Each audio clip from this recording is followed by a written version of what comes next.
we're back and we're going to be talking about some of the considerations registering your business abroad versus registering your business here in Nigeria as a startup.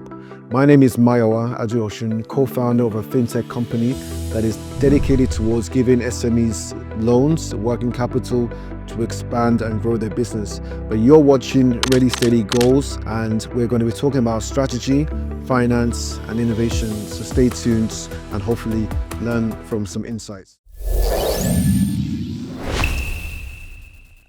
As an entrepreneur, you're going to be thinking, where do I register my business? Maybe you're living in Canada, or you're living in the US, or you're living in the UK, and you want to do a business in Nigeria. Should you register your business in the territories that you're living, or should you come to Nigeria and register your business? And we're going to be talking about some of the considerations that you need to be aware of so you can make that decision. There are a lot of factors that you need to be aware of pertaining to funding, pertaining to taxation, also things about even just credibility, right? Where you register your business can have a very big impact on the way investors view you. So you need to be aware of that. But let's dive into, let's say, 5 pros to consider. Okay, so we're going to start with the pros of registering your business abroad. The first pro, I would believe, is to be in proximity to your investor. A lot of investors are based in the US, the UK, and Canada, and you will find that registering your business in these territories and these countries will give you the advantage of being closer to your investor. Now, that's not to say that if you register in Nigeria that you can't be close to your investor. You have a lot of investors in Nigeria, but maybe not to the same amount and size and scale as in the US. So that would be a potential pro to register your business in the US, maybe let's say Delaware. That's a very popular place because of the tax benefits and stuff like that, which we will still talk about.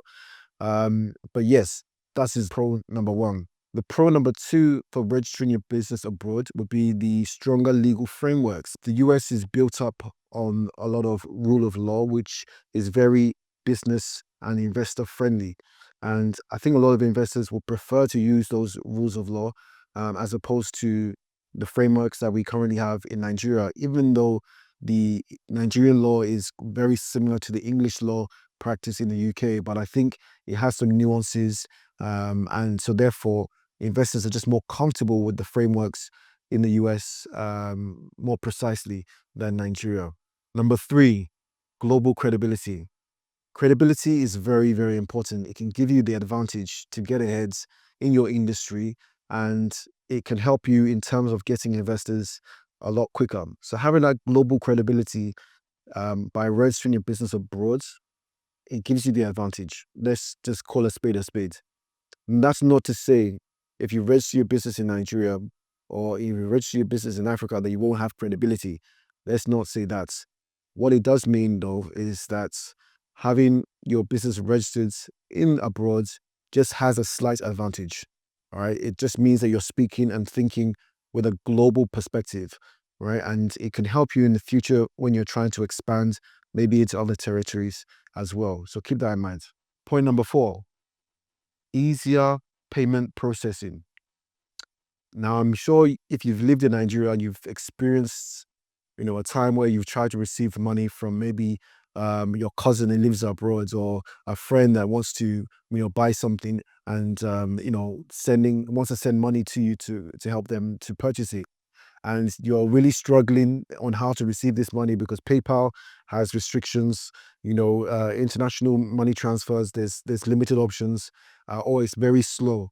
So if you want to be able to receive funds very quickly, you might want to have your company registered in these countries that allow for easy payment solutions, right? So if you have an entity registered in the US, for example, you can open like a US bank account, and then it's very easy and seamless for your friends or your customers or your relatives to send funds to that account so that you can access it. And then once it's in your account, you can now do the necessary legwork to get it from the US to Nigeria.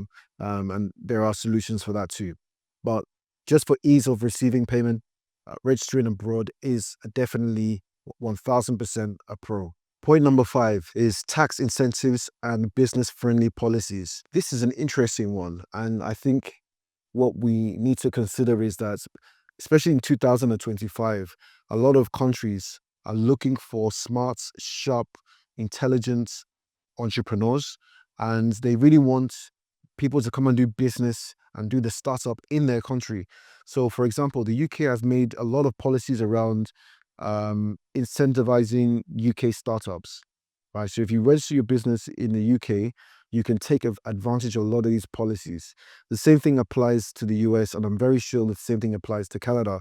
They're looking for talent, right? They're looking to grow their economies, and how they grow their economies is by having innovative startups register, sign up, and found their companies in their countries.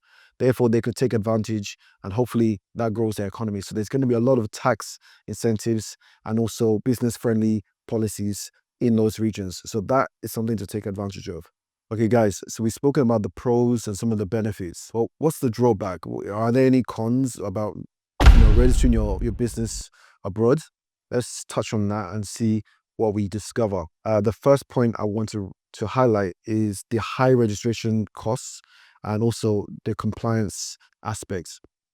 Registering a business abroad as opposed to registering it in Nigeria has two different financial implications. In the US, for example, it can be quite expensive to register a business as opposed to Nigeria, especially if you're taking account for the valuation and the currency exchange risk, right? So keep that in mind as you're considering registering your business abroad. And then also, I was in an accelerator not too long ago, and one of the founders from this startup mentioned about how much he was spending on just filings and compliance in the US. These are things that are unknown to a lot of entrepreneurs when they start, right? So you need to consider that when you register a business in the US or even in the UK, there's going to be, periodic payments that you'll be making, and these are going to be in foreign currencies, or they're not. This is not naira, right? So keep that in mind. That's one of the cons of registering a business in the US or abroad as opposed to Nigeria. Point number two is complex taxation issues. If you register your business abroad, be prepared to pay double taxation. You might have to pay tax abroad and then also tax in Nigeria, depending on the policies and the industries and the nuances that apply to you. So just be prepared for that. So don't just think, yes, my business is registered abroad, but my operations are here in Nigeria. You may have to pay taxes in both places, and that's something to really consider.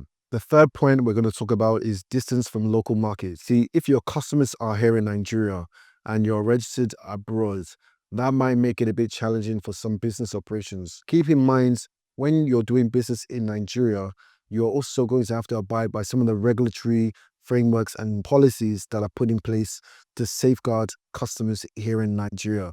So that must mean that you're going to also have to register here in Nigeria, and that now makes it more complicated by just having to manage two different entities essentially. So keep that in mind as you think about registering your business abroad. Point number 4, banking and Forex challenges. I've made mention about receiving payments on the previous point, but now if you're registering your business abroad and you have local or business operations here in Nigeria, get prepared for banking and Forex challenges, right? Receiving funds from overseas is possible. It's not impossible, right? Especially if you have investors that want to pay into your US accounts and you want to bring that money so you can, make sure that you're using it for your business operations in Nigeria. It is possible.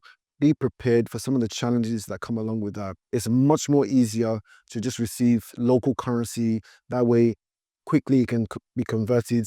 You can spend it on expenses. You can spend it on growing your business and technology and so on and so forth, as opposed to waiting and having that delay, that gap from moving money from the US to Nigeria.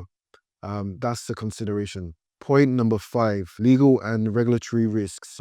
This is 2025, and we have seen some of the way that geopolitics works, especially when it comes to immigration, foreign workers, and so on and so forth. Things can change, right? So if your business is registered only in abroad, then it puts a lot of pressure on you as the entrepreneur, as the founder or founders, to have to deal with the changes as they come up. So you have to prepare yourself, if you're registering your business abroad, for some of these legal regulatory changes that will affect you directly, as opposed to being registered in Nigeria where your business and your customers are. where yes, you still may find some legal regulatory changes, but not necessarily pertaining to the fact that you're a foreigner. That's something to consider. Guys, there you have it. Those are the pros and the cons, the benefits and the drawbacks of registering your business abroad as opposed to registering your business in Nigeria. What are your thoughts? Did I miss anything? Of course, it's not a one size fits all, but it's just something for us to have a discussion and to learn. And if you've got any value from this video, I would love for you to like this video, share and comment, and definitely subscribe. We will see you on the next video where we will be discussing another topic. Thank you.